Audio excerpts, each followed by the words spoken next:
नमस्कार, भारत लाइव देख रहे हैं आप। बिहार में आज अमित शाह पूरे सीमांचल के इलाकों को एकजुट करने की तैयारी कर रहे हैं। देखिए, भाजपा को वहाँ वोट बैंक से बहुत मतलब नहीं है।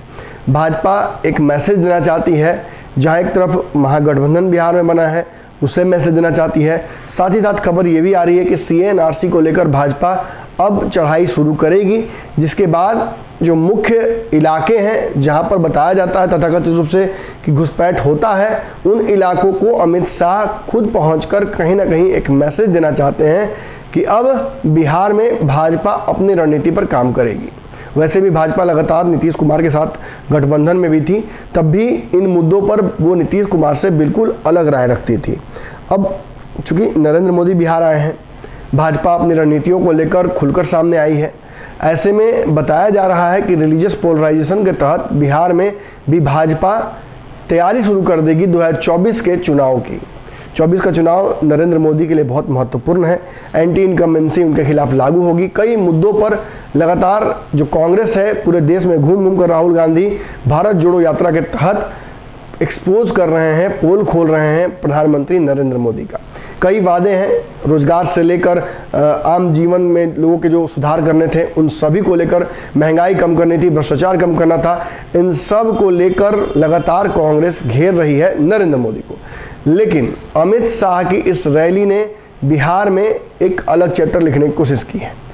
जहां सीमांचल के इलाकों को फोकस अमित शाह ने किया है, वहीं महागठबंधन को यह मैसेज दिया जा रहा है कि आपके वोट बैंक पर सीधा प्रहार करने की हम कोशिश कर रहे हैं।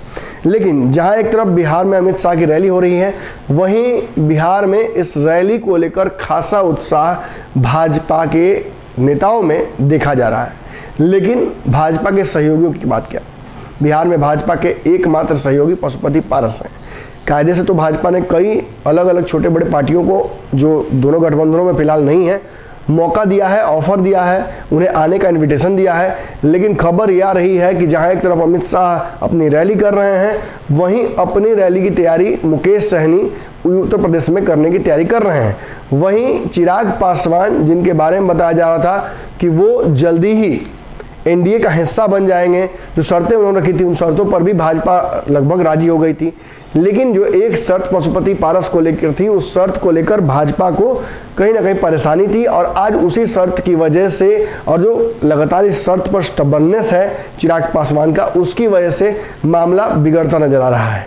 जहाँ एक तरफ अमित शाह अपनी रैली कर रहे हैं, वहीं चिराग पासवान उससे बिल्कुल अलग नीतीश कुमार के घर राजगीर में चिंतन शिविर कर रहे हैं। कल भी था, आज भी है, और कल एक दिन और होना है। यानी 3 दिनों का अपना जो इन्वॉल्वमेंट है वो चिराग पासवान ने कहीं और सेट कर रखा है। ये सब कुछ तब हो रहा है जब अमित शाह बिहार आए हैं। ना कोई मुलाकात, ना एक दूसरे के प्रति कोई आदर सम्मान। आपने देखा कुछ दिनों पहले लगातार हर इस तरह के कार्यक्रमों में चिराग पासवान ट्वीट किया करते थे, फेसबुक पर पोस्ट डाला करते थे, लेकिन प्रधानमंत्री नरेंद्र मोदी के जन्मदिन तक पर उन्होंने विश नहीं किया। अब खबर यह आ रही है कि चिराग पासवान और भाजपा के रास्ते बिल्कुल बिहार में अलग हो गए हैं। जहाँ एक तरफ चिराग पासवान अपने लेवल से तैयारी शुरू कर चुके हैं आने वाले चुनाव की, जो भी चुनाव उनको लगता है कि मध्यावधि चुनाव कभी भी हो सकता है, शायद उसकी तैयारी में वो लगे हुए हैं। वहीं दूसरी तरफ ये भी स्पष्ट हो गया है कि भाजपा भी अब चिराग पासवान को बहुत भाव नहीं दे रही है। कल खबर आ रही थी सियासी गले से घूमकर बिहार में कि चिराग पासवान को लेकर भाजपा का रुख भी अब बहुत कड़ा हो गया है। लगातार जिस तरीके से चिराग पासवान भाजपा को अपनी शर्तों के सामने झुकाने की कोशिश कर रहे थे, इससे भाजपा में भी नाराजगी है। आखिर जो वोट प्रतिशत की बात चल रही है, उस वोट को भाजपा अपने पाले में करना चाहती है, अपने सहयोगियों की संख्या बढ़ाना चाहती है। लेकिन इसके लिए चिराग पासवान की बात मानकर पशुपति पारस को बाहर नहीं कर सकती है। ये भाजपा जैसी एक राष्ट्रीय पार्टी जो कि केंद्र में सत्ता में है, उसके लिए अपमानजनक सा होगा।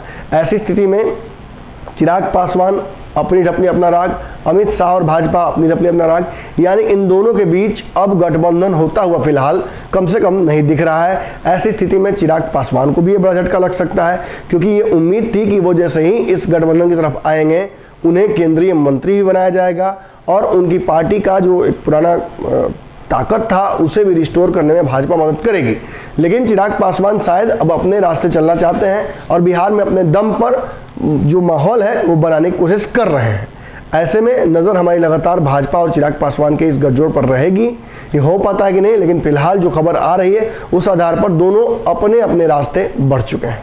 अगर ये वीडियो पसंद आई और वह बिहार के राजनीति और बिहारियत से सरोकार रखेनी तो सब्सक्राइब बटन दबा के चैनल के सब्सक्राइब कर ली। ओजे एगो घंटी बा, ओकरा बटन दबा देला से कुल सटीक और मारक खबर रुआ मुफ्त में मिल जाई।